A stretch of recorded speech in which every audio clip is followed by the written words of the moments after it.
नमस्कार मित्रांनो, आपले ब्लॉगमध्ये स्वागत आहे.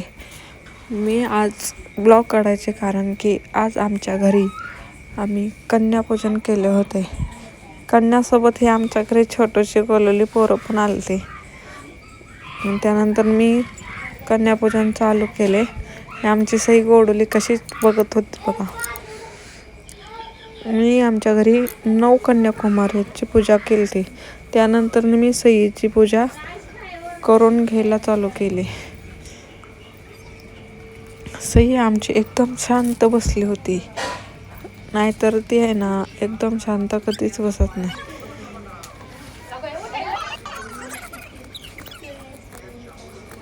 त्यानंतर मी सगळ्यांचे पाय बी धुवायला चालू केले.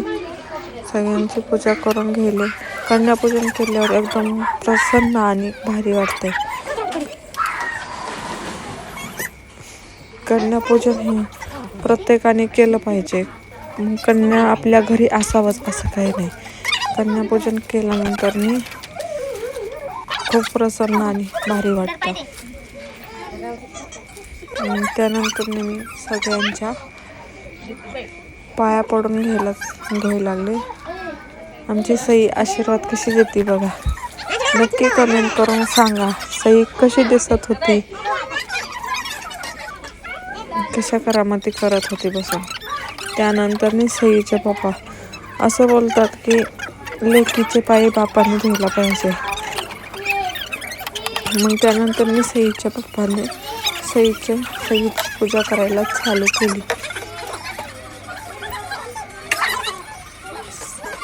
सई कशी तिच्या पप्पाकडे बघत होती एकदम छान. त्यानंतर तिच्या पप्पा म्हणले नको बसून नको, वाकवणार ते ओवाळतो.